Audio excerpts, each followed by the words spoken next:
c'est une personne qui privilégie son affect. Quand elle a vu sa sœur Ruti propager de la négativité et des mensonges, elle aurait dû le signaler aux dirigeants et échanger rapidement avec elle pour arrêter cela. Cependant, parce que Ruti l'avait aidée dans le passé, elle a préféré ne rien dire. Le fait de ne considérer que son affect est-il conforme à la vérité ? Que se passe-t-il quand on fait passer ses sentiments avant les principes ? Pour le savoir, regardez, l'affect ne doit pas passer avant les principes.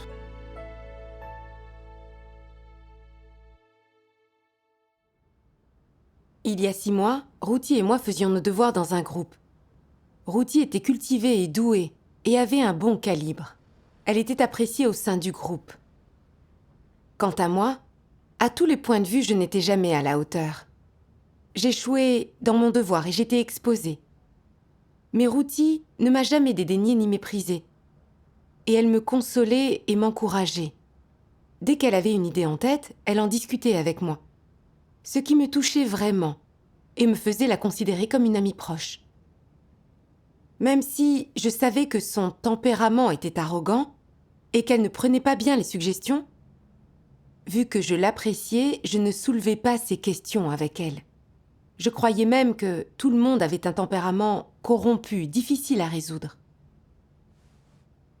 Pendant un temps, j'ai enchaîné les problèmes dans mon devoir.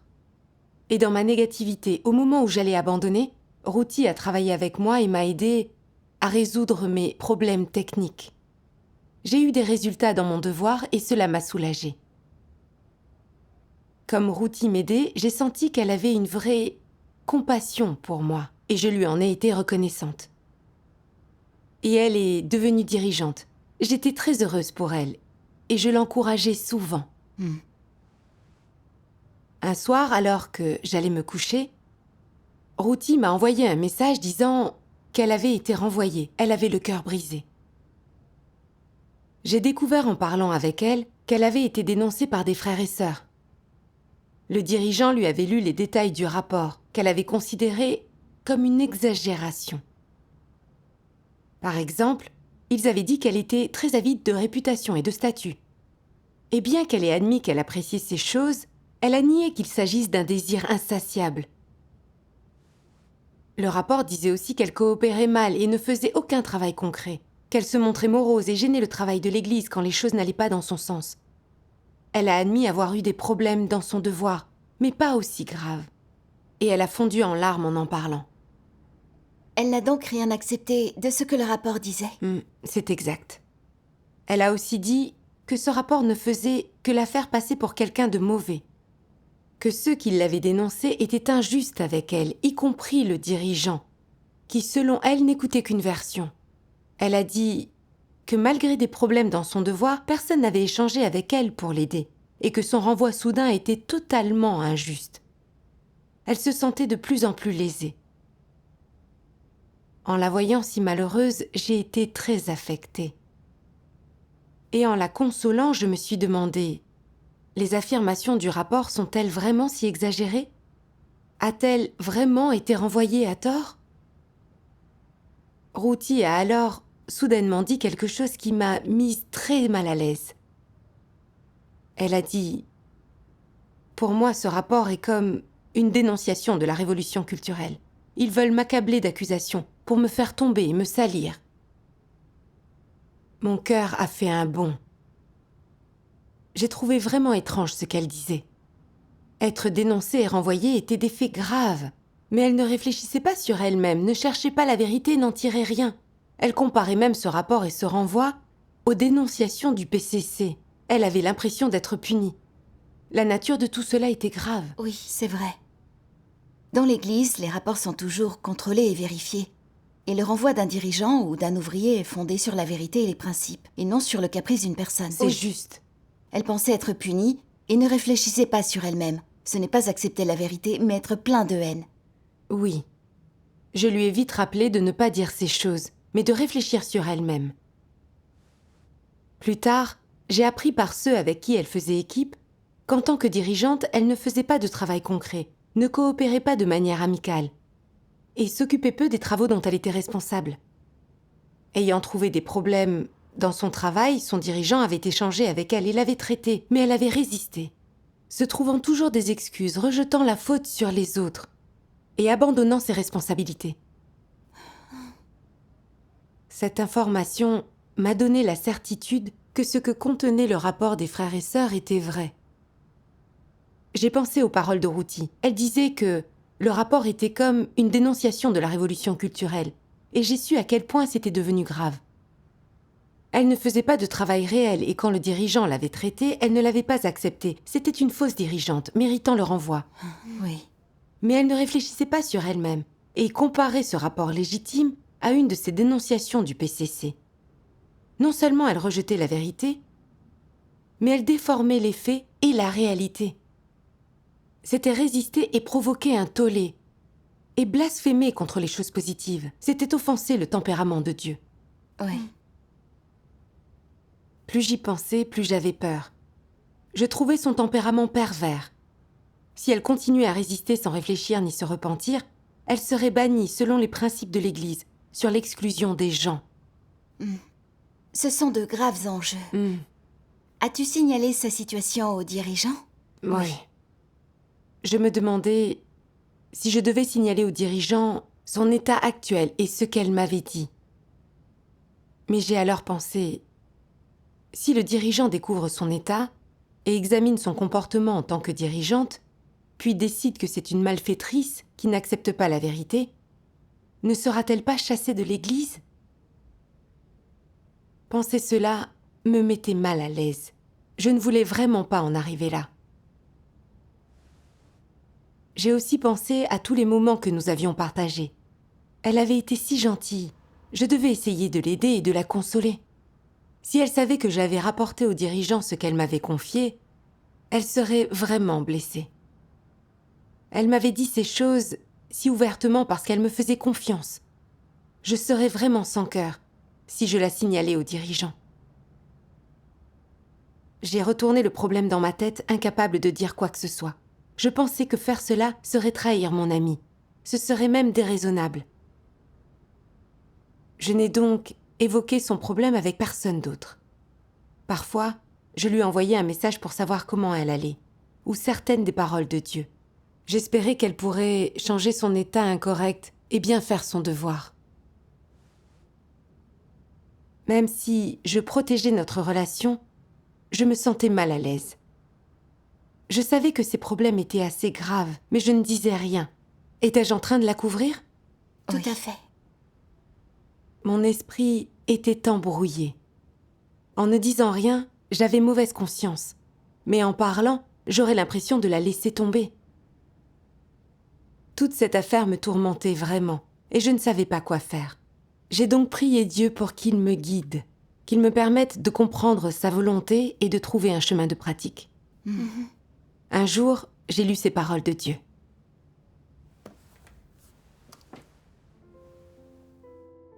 Dieu Tout-Puissant dit : vous devez apprendre à discerner ce qu'est un bon comportement et ce qu'est pratiquer la vérité et changer votre tempérament. Changer votre tempérament implique de pratiquer la vérité, d'écouter les paroles de Dieu, de lui obéir et de vivre selon ses paroles. Alors, que doit faire une personne pour pratiquer et vivre selon les paroles de Dieu ? Prenons l'exemple de deux très bons amis. Ils se sont entraidés dans le passé, ils ont traversé des moments difficiles ensemble et chacun donnerait sa vie pour sauver l'autre. Est-ce pratiquer la vérité ? C'est de la fraternité, c'est valoriser autrui plus que soi-même. C'est un bon comportement, mais ce n'est pas pratiquer la vérité. Pratiquer la vérité, c'est agir conformément aux paroles et aux exigences de Dieu. C'est obéir à Dieu et le satisfaire. Un bon comportement consiste à cultiver des relations charnelles et à préserver des liens affectifs. Par conséquent, la fraternité, protéger les relations, s'entraider, se tolérer et se satisfaire mutuellement, ce ne sont là que des affaires privées, personnelles, et qui n'ont rien à voir avec la pratique de la vérité. Alors, comment Dieu exige-t-il que les gens se traitent les uns les autres ? Dieu exige que nous nous traitions mutuellement avec des principes. Si une autre personne fait quelque chose de mal, quelque chose qui n'est pas conforme aux principes de la vérité, alors nous ne pouvons pas l'écouter, même s'il s'agit de notre propre mère ou père. Nous devons nous en tenir aux principes de la vérité et protéger les intérêts de la maison de Dieu. Dieu exige que les frères et sœurs s'entraident. Si nous voyons qu'une autre personne a un problème, nous devons le signaler, échanger sur ce sujet et rechercher ensemble les principes de la vérité pour le résoudre. Ce n'est qu'en faisant cela que nous l'aidons vraiment. Il veut que le comportement des gens les uns envers les autres soit fondé sur les principes de la vérité, quelle que soit leur relation. Tout ce qui est en dehors de ces principes ne compte pas comme pratique de la vérité. Par exemple, quelqu'un fait quelque chose qui nuit au travail de l'Église, et tout le monde critique ce comportement et s'y oppose. Son ami dit « Vous n'avez pas à le dénoncer simplement parce qu'il a fait une erreur. Je suis son ami. Je dois, avant tout, être compréhensif à son égard. Je dois être tolérant envers lui et l'aider. Je ne peux pas le critiquer comme vous l'avez fait. Je dois le consoler, ne pas le blesser, et je lui dirai que l'erreur n'est pas grave. Celui d'entre vous qui, de nouveau, le critiquera et lui donnera du fil à retordre aura affaire à moi. Aucun de vous n'est plus proche de lui que moi. Nous sommes de bons amis.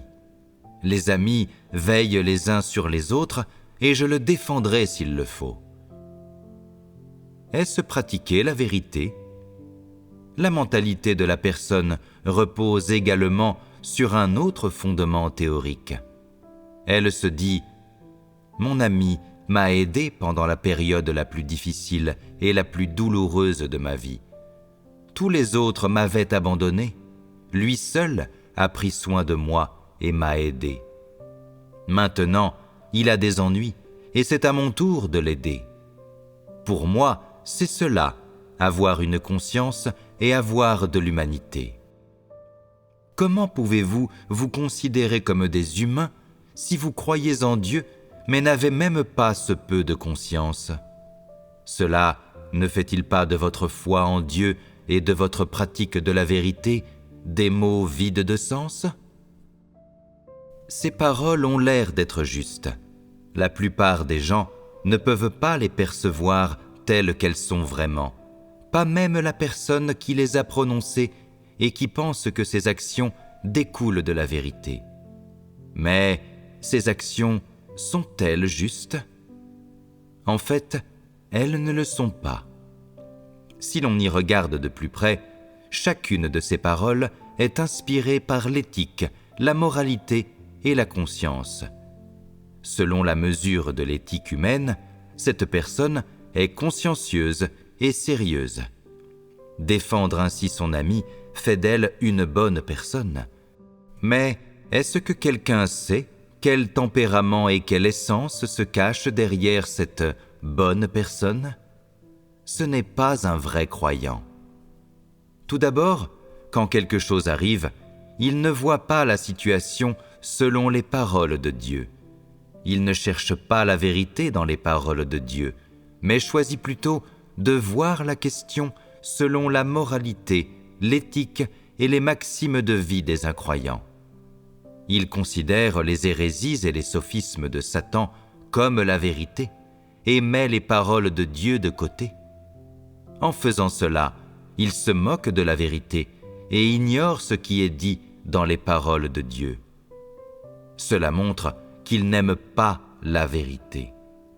Il remplace la vérité par des maximes de vie sataniques et par les notions, l'éthique et la moralité de l'homme. Et il agit selon les philosophies sataniques. Il dit même avec confiance que c'est pratiquer la vérité et satisfaire la volonté de Dieu, que c'est la manière juste d'agir. N'utilise-t-il pas simplement cette apparence de justice pour aller à l'encontre de la vérité? Amen. Amen. Amen. Cette parole de Dieu a révélé mon état exact. J'ai réfléchi à mes pensées de ces derniers jours. Je savais que Ruthie n'acceptait pas la vérité et qu'elle répandait de la négativité et des mensonges, mais je ne la dénonçais pas. J'avais été influencée par des idées sataniques comme se sacrifier pour ses amis. Et je pensais qu'il était moral de privilégier l'affect. Quand j'étais incroyante, j'avais vu tous ces personnages à la télé et dans des récits qui étaient totalement dévoués à leurs amis. Et je les admirais. Pour moi, c'était ça être intègre et une bonne personne. Ils étaient mes modèles. Je me disais que je serais une personne qui valorise la loyauté et la camaraderie. Que si on était gentil avec moi, je le rendrais au double. Que je ne pouvais laisser tomber personne. Sinon, je serais déraisonnable et méprisée. Devenue croyante, j'ai conservé cette façon de penser.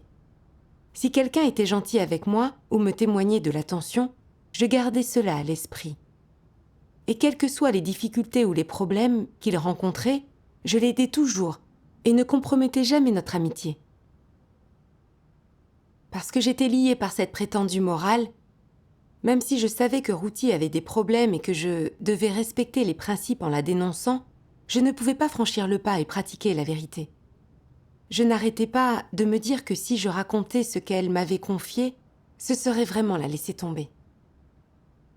Ces philosophies sataniques me contrôlaient, m'empêchant de distinguer le bien du mal, ce qui me laissait sans principe. Plus j'y pensais, plus je voyais à quel point j'avais été stupide et confuse. Même si je croyais en Dieu et lisais sa parole, je m'appuyais toujours sur des philosophies sataniques. Je n'avais aucune des réalités de la vérité. J'étais pitoyable. Oui. Sans cet échange, je n'aurais pas réalisé que se sacrifier pour ses amis était une idée que Satan utilisait pour corrompre les gens. Oui. Il faut avoir des principes quand on privilégie l'affect. C'est juste. Oui. J'ai continué à lire la parole de Dieu.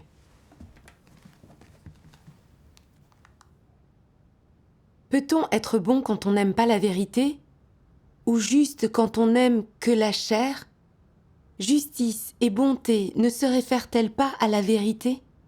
Ne sont-elles pas réservées à ceux qui aiment Dieu et le font sans réserve?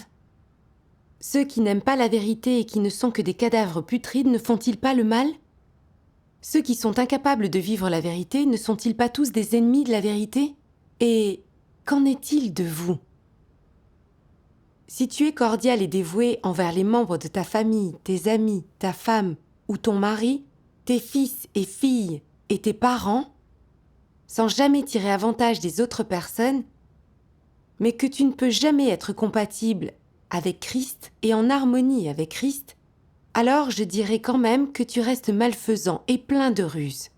Quand bien même tu offrirais tout ce que tu possèdes pour aider tes prochains, ou prendrais bien soin de ton père, de ta mère et de ton foyer. Amen. Amen. En lisant sa parole, j'ai compris que la justice et la bonté ne consistaient pas à être loyal envers une seule personne.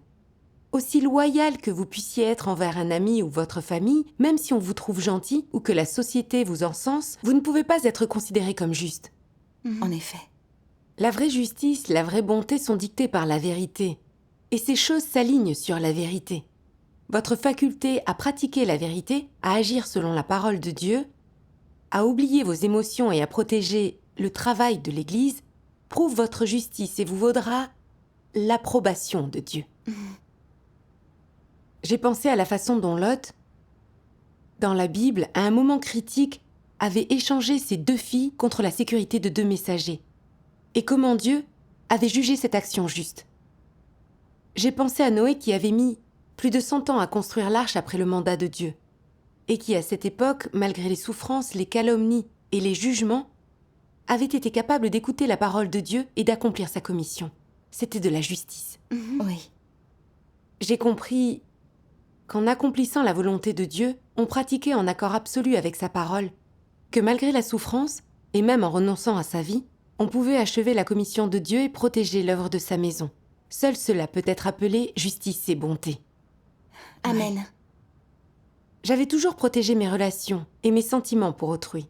Je savais que Ruthie répandait de la négativité et des mensonges, et pourtant, je ne l'avais pas dénoncée. J'avais privilégié mon affect. Je l'avais protégée au détriment du travail de l'Église.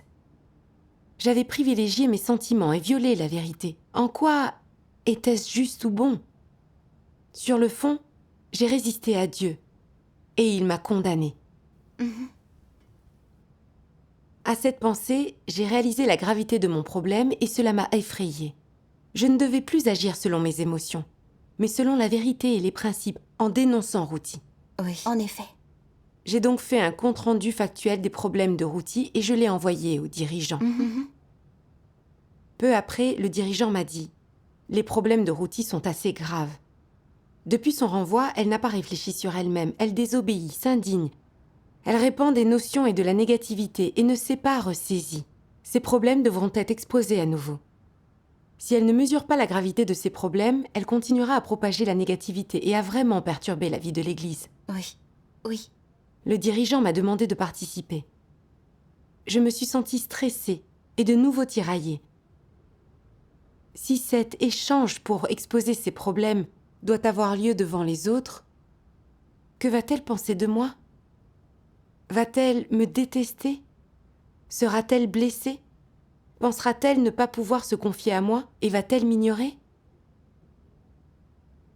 Je n'osais pas imaginer la scène de son exposition. Je voulais fuir. Voyant que j'hésitais, le dirigeant m'a dit « Si tu n'es pas à l'aise, tu n'es pas obligé d'y assister. Réfléchis. » Alors, qu'as-tu fait ? Je n'ai rien dit. Après cela, j'ai été vraiment mal à l'aise.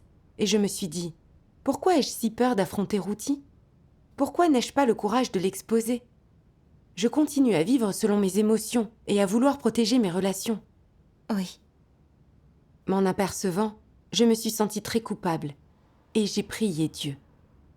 Ô Dieu, aide-moi, donne-moi le courage de me libérer de la sombre influence de Satan. Je veux pratiquer la vérité. Après ma prière, j'ai lu quelques paroles de Dieu en rapport avec mon état. Dieu Tout-Puissant dit : une fois que la vérité sera devenue vie en toi, lorsque tu observeras quelqu'un qui blasphème contre Dieu, qui ne craint pas Dieu, qui est négligent et superficiel dans l'accomplissement de son devoir, ou qui interrompt et perturbe le travail de l'Église, tu réagiras selon les principes de la vérité et tu seras capable d'identifier et d'exposer cette personne si nécessaire. Si la vérité n'est pas devenue ta vie et que tu vis encore dans ton tempérament satanique, alors, quand tu découvriras des gens méchants et des démons qui provoquent des interruptions et des perturbations dans le travail de l'Église, tu fermeras les yeux et tu feras la sourde oreille. Tu les ignoreras sans que ta conscience te le reproche. Tu iras jusqu'à penser que quiconque provoque des perturbations dans le travail de l'Église n'a rien à voir avec toi. Peu importe à quel point le travail de l'Église et les intérêts de la maison de Dieu en souffrent, tu t'en moques, tu n'interviens pas et tu ne te sens pas coupable, ce qui fait de toi quelqu'un qui n'a ni conscience ni bon sens, un non-croyant, un exécutant. Tu manges ce qui appartient à Dieu, tu bois ce qui appartient à Dieu, et tu jouis de tout ce qui vient de Dieu. Mais tout préjudice aux intérêts de la maison de Dieu te semble être sans lien avec toi, ce qui fait de toi un traître qui mord la main qui te nourrit. Si tu ne protèges pas les intérêts de la maison de Dieu, es-tu seulement humain ? C'est un démon qui s'est insinué dans l'Église. Tu feins de croire en Dieu, tu fais semblant d'être un élu et tu veux profiter de la maison de Dieu.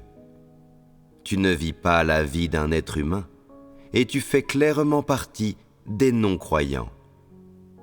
Si tu es quelqu'un qui croit vraiment en Dieu, alors, même si tu n'as pas encore obtenu la vérité et la vie, au moins tu parleras et agiras du côté de Dieu. À tout le moins, tu ne resteras pas les bras croisés lorsque tu verras que les intérêts de la maison de Dieu sont compromis. Lorsque tu auras envie de fermer les yeux, tu te sentiras coupable, tu seras mal à l'aise et tu te diras « Je ne peux pas rester assis ici à ne rien faire. Je dois me lever et dire quelque chose. Je dois prendre mes responsabilités. Je dois révéler ce mauvais comportement. Je dois y mettre fin, afin que les intérêts de la maison de Dieu ne soient pas lésés et que la vie de l'Église ne soit pas perturbée. Si la vérité est devenue ta vie, alors non seulement tu auras ce courage et cette résolution, et tu seras capable de comprendre entièrement la question, mais tu assumeras également la responsabilité que tu dois assumer vis-à-vis de l'œuvre de Dieu et des intérêts de sa maison, et ton devoir sera ainsi accompli. Dans l'Église, vous resterez ferme dans votre témoignage pour moi, soutiendrez la vérité. Le bien est bien et le mal est mal. Ne confondez pas le noir et le blanc. Vous serez en guerre avec Satan et devrez le vaincre complètement pour qu'il ne se lève jamais plus. Vous devez donner tout ce que vous avez pour protéger mon témoignage. Ce sera le but de vos actions. Ne l'oubliez pas. Amen. Amen. Amen. Ces paroles m'ont profondément émue et remplie de honte. J'ai pensé à mon comportement récent. J'étais une traîtresse que Dieu exposait, qui ne protégeait pas le travail de l'Église, qui renonçait à la vérité. Je savais que Ruthie n'avait pas vraiment réfléchi, ne s'était pas repentie après son renvoi, et qu'elle haïssait même ceux qui l'avaient dénoncée. Je savais qu'elle répandait des notions et était réfractaire. Elle avait déjà exposé une nature de dégoût et de haine de la vérité. En bref, c'était une malfaitrice. Oui, tout à fait. Quiconque écoutant la volonté de Dieu et ayant le sens de la justice aurait vu cela, protéger le travail de l'Église et arrêter les actes de Satan. Il aurait empêché que la vie ou le travail de l'Église soit perturbé. C'est sûr. Mais même avec mes connaissances de première main, j'hésitais, je vacillais, n'osant pas exposer Ruthie, craignant que cela nuise à notre amitié. Mais là, je n'ai ni considéré le travail de l'Église, ni cherché les principes de la vérité. J'ai continué à écouter les philosophies sataniques, privilégiant l'amour et l'affect aux côtés du diable, pour protéger à ses côtés une malfaitrice. L'essence de ma conduite était mauvaise. Face à la vérité, toutes mes actions étaient vraiment condamnables. Plus je méditais la parole de Dieu, plus je voyais clairement mon problème. J'ai pensé à la façon dont Dieu m'avait choisi pour venir dans sa maison et m'avait guidée. Il m'avait permis de poursuivre la vérité et d'être sauvée. Mais au moment clé, je n'ai pas tenu compte de sa volonté et j'ai choisi de protéger Satan. J'étais en train de doubler Dieu et de le trahir. Je décevais Dieu. Je ne pouvais pas privilégier mes sentiments plus longtemps. Offenser les gens n'est pas grave, mais violer la vérité et offenser Dieu montre un manque total d'humanité. Oui, oui. Je me suis souvenu que la parole de Dieu disait « Tes relations avec les gens ne sont pas établies sur la chair, mais sur la fondation de l'amour de Dieu. Il n'y a guère d'interaction charnelle, mais par l'esprit il y a de l'échange, un amour mutuel, du réconfort et un soutien commun. Tout cela est fait sur la base d'un cœur qui satisfait Dieu. Ces relations ne s'appuient pas sur une philosophie de vie, mais elles se forment naturellement en portant un fardeau pour Dieu. Il te suffit de pratiquer selon les principes de la parole de Dieu sans effort humain. Amen. Amen. Ces paroles de Dieu m'ont fait comprendre que les relations ne doivent pas être entretenues selon des philosophies profanes. Il faut vivre selon la parole de Dieu, communiquer sur les questions d'entrée dans la vie, s'entraider et se soutenir, échanger, aider, superviser les autres et les avertir quand ils violent les principes ou suivent le mauvais chemin. Les exposer et arrêter ce qui gêne le travail de l'Église. Les gens devraient interagir selon ces principes. C'est juste. Face au problème de Ruthie, j'avais privilégié mes sentiments et ma loyauté. Ce n'était pas conforme à la vérité. C'étaient les actions d'une non-croyante. Oui. Je ne me suis plus sentie tiraillée et j'ai eu le courage de pratiquer la vérité. Dieu soit loué. Tu ne te sentiras plus contrainte. C'est juste. Ensuite, j'ai lu des passages de la parole de Dieu, exposant les idées néfastes de la culture traditionnelle comme se sacrifier pour ses amis, et mon cœur s'est éclairé. Dieu Tout-Puissant dit : né dans une terre si souillée, l'homme a été gravement empoisonné par la société. Il a été influencé par l'éthique féodale et formé dans des instituts d'enseignement supérieur. La pensée arriérée, la moralité corrompue, le point de vue mauvais sur la vie, la philosophie infâme, l'existence absolument sans valeur, le mode de vie et les coutumes dépravées ont tous gravement envahi le cœur de l'homme, ainsi que sérieusement miné et attaqué sa conscience. En conséquence, l'homme s'éloigne de plus en plus de Dieu et s'oppose de plus en plus à lui. Le tempérament de l'homme devient plus vicieux chaque jour et il n'y a pas une seule personne qui soit disposée à renoncer de bon gré à quoi que ce soit pour Dieu. Pas une seule qui lui obéisse de bon gré, ni, par ailleurs, une seule qui cherche de bon gré son apparition. Au contraire, sous le domaine de Satan, l'homme ne fait que chercher le plaisir, se livrant à la corruption de la chair en terrain boueux. Satan a inventé de nombreux récits populaires ou apparaissant dans des livres d'histoire, marquant profondément les gens avec des figures culturelles traditionnelles ou superstitieuses. En Chine, il y a par exemple les 8 immortels traversent la mer, la pérégrination vers l'ouest, l'empereur de jade, le prince Neja triomphe du roi dragon et l'investiture des dieux. Ces histoires ne sont-elles pas profondément enracinées dans l'esprit de l'homme ? Même si certains d'entre vous n'en connaissent pas tous les détails, vous connaissez quand même la trame générale de ces histoires. C'est ce contenu général qui se plante dans ton cœur et dans ton esprit que tu ne peux oublier. Ce sont diverses idées et légendes que Satan a mises en place pour l'homme il y a longtemps et qui ont été propagées à différentes époques. Ces choses blessent et dégradent l'âme des hommes en les envoûtant les uns après les autres.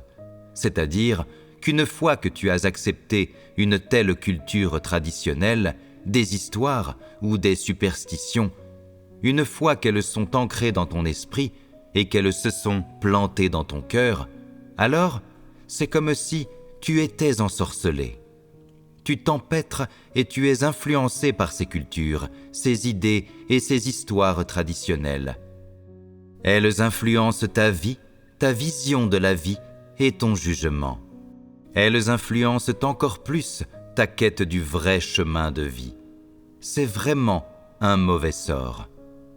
Tu as beau essayer, tu ne peux t'en débarrasser.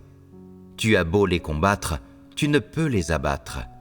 Tu as beau te débattre, tu ne peux les vaincre. De plus, après avoir inconsciemment été placé sous ce genre de mauvais sort, l'homme commence sans le savoir à adorer Satan, entretenant son image dans son cœur. En d'autres termes, il considère Satan comme son idole, un objet d'adoration et d'admiration, allant même jusqu'à le voir comme Dieu. Ces choses sont dans le cœur des gens sans qu'ils le sachent, contrôlant leurs paroles et leurs actes. En outre, tu considères ces histoires et ces légendes comme fausses, mais tu reconnais inconsciemment leur existence en les transformant en de véritables personnages, en de véritables objets tangibles. Sans le savoir, tu reçois inconsciemment ces idées et l'existence de ces choses. Tu reçois aussi inconsciemment des diables, Satan et des idoles chez toi, dans ton cœur. C'est vraiment un mauvais sort. Amen. Amen. Amen. En lisant ces paroles, j'ai compris que les paroles transmises par les soi-disant saints et sages des temps anciens et les idées véhiculées par les histoires classiques qui ont influencé une génération après l'autre venaient toutes de Satan. Satan a utilisé ces paroles et ces idées pour contrôler l'humanité. Ces idées sont déjà trop enracinées dans le cœur de l'homme, et leur influence est considérable. Oui.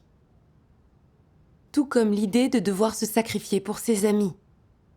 Cela est honoré comme valorisant la loyauté, comme si risquer sa vie pour un ami était noble. Une fois qu'on en arrive à accepter ce genre d'idée, on doit aider ses amis même s'ils ont tort, au point de risquer sa vie pour les aider. C'est agir sans principe et sans distinguer le bien du mal. Même si un ami fait quelque chose de mal, nous le protégeons au péril de notre vie. Pensant que c'est juste et loyal, en réalité c'est une conduite irrationnelle et passionnelle. Oui, c'est vrai. Je ne songe plus à valoriser la loyauté comme quelque chose de noble. Les gens qui ont cette mentalité sont pitoyables, pathétiques. Leur vie n'a aucune valeur et leur mort n'a aucun sens. C'est exactement ça. J'ai pensé à la façon dont cela m'avait nui. Pour protéger mon affect interpersonnel, je n'avais pas pratiqué la vérité. J'avais même cru être loyale et d'une bonne humanité. J'étais vraiment stupide.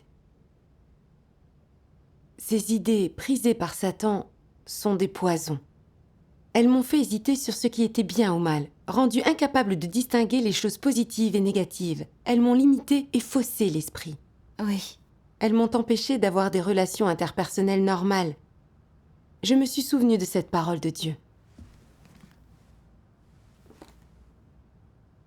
Les racines de l'émergence de tempéraments corrompus, chez l'homme, sont le poison de Satan, sa tromperie et sa corruption. L'homme a été enchaîné et contrôlé par Satan. Et il souffre du préjudice que Satan a infligé à sa pensée, sa moralité, sa perspicacité et son bon sens. C'est précisément parce que les choses fondamentales de l'homme ont été corrompues par Satan et sont différentes de la façon dont Dieu les a créées à l'origine, que l'homme s'oppose à lui et ne peut pas accepter la vérité. Amen. Amen. Amen. Avant, je n'avais admis qu'en théorie, avoir été corrompu par Satan et perdu toute humanité. Mais je ne comprenais pas vraiment où se manifestait la profonde corruption de l'homme. Maintenant, je comprends un peu mieux. Les poisons de Satan et les idées de la culture traditionnelle sont tous déjà devenus la nature de l'homme. Ils ont piétiné et déformé les pensées de l'homme. Et l'homme a perdu son humanité et ses pensées normales. Toutes ces pensées résistent à Dieu et sont en violation de la vérité. Oui. Oui. Sans les vérités exprimées par Dieu Tout-Puissant dans son œuvre de salut, qui traite de ces philosophies laïques, de cette culture traditionnelle et de ces poisons sataniques, et qui les décortique, comment aurais-je pu comprendre ces choses ? J'aurais seulement été plus corrompu et blessé par Satan. Loué soit la révélation de la parole de Dieu. Autrement, nous ne pourrions qu'être blessés par ces philosophies sataniques. C'est vrai. J'ai éprouvé que seule la parole de Dieu était la vérité. Seule la parole de Dieu pouvait changer et sauver les gens. Elle est vraiment précieuse. Amen. La culture traditionnelle et ses philosophies sataniques corrompent les gens et leur font du mal. Ce n'est qu'en cherchant la vérité dans la parole de Dieu, en voyant les choses et en agissant selon la parole de Dieu, que la raison et l'humanité d'une personne sont normales. C'est juste. Quelques jours plus tard, le dirigeant a invité Ruti. J'ai parlé sans réserve de tous les problèmes que j'avais vus en elle. Je me suis sentie calme en l'exposant. Faire cela était conforme à la vérité et aux principes. Peu importait ce qu'elle penserait de moi, ou si elle ne voulait plus jamais me revoir. Car je pratiquais la vérité, je me sentais en paix et ne regretterai jamais mes actions. Dieu soit loué.